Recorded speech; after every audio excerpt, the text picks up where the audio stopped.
Hi folks, welcome to Drone and Sundry and our new weekly show on 3D printing for drones.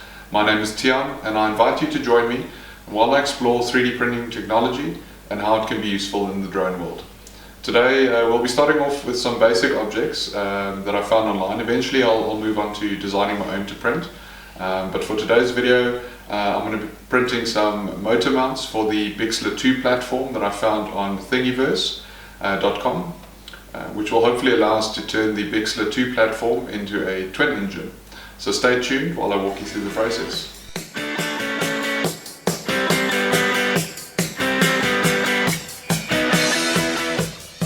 So Gary has a couple of Bixler 2 airframes lying around his shed, and as many of you know, the Bixler 2 is a single engine aircraft in the pusher configuration. So I figured that these motor mounts would be a good first project to print for the show, as I've now gotten the hang of some of the basics of 3D printing, and these motor mounts could turn out to be quite useful, especially for those looking to bring some new life to their old Bixler airframes.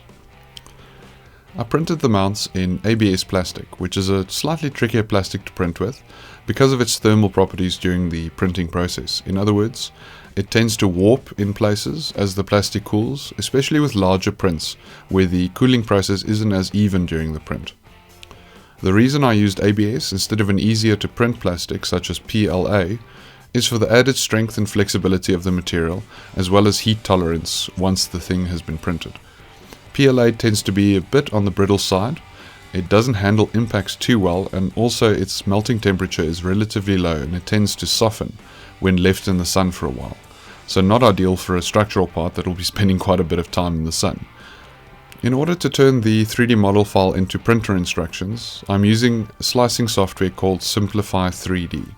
There are a few free open source slicer applications available, which I did use for the first couple of weeks after getting the printer, and they are pretty good, but I've just found the payware Simplify 3D software much less of a hassle to use, and the print quality I get seems to be quite a bit better.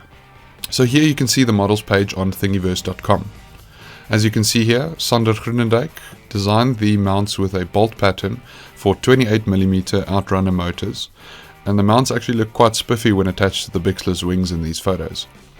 From here we just download the zip file, we extract it and import it into Simplify 3D. This is what the model looks like when imported into the slicing software. From here I can configure the print settings as needed, and this print I used 0.2mm layer heights at a nozzle temperature of 240 degrees Celsius and a bed temperature or build plate temperature of 110 degrees Celsius. I used a relatively slow printing speed of about 30 millimeters per second as the main setting, and with an infill percentage of 100% using the rectilinear infill pattern. Once all the settings have been configured, we let the software do its preparation magic, and then we get to see a detailed preview of the print, which is quite useful. Most of the slicing apps out there have this feature, which helps you to see what the layers of your print will look like based on the configured settings. The preview also shows you the estimated amount of filament that will be used, the estimated weight of the printed part, as well as the material cost based on the plastic density and filament cost one defines in the printer settings. From here, I save the printer instructions file to an SD card, pop it into the printer and let the building begin. This print ended up taking about 8 hours as I printed 4 mounts in one go, with each engine mount weighing about 11 grams or so. I shipped the mounts off to Gary for him to test out in the field, so keep an eye out for his video testing out the mounts on the Bixler, which should be up in the next few days. If you have any printing tips for me or you have any questions, please drop a comment below the video.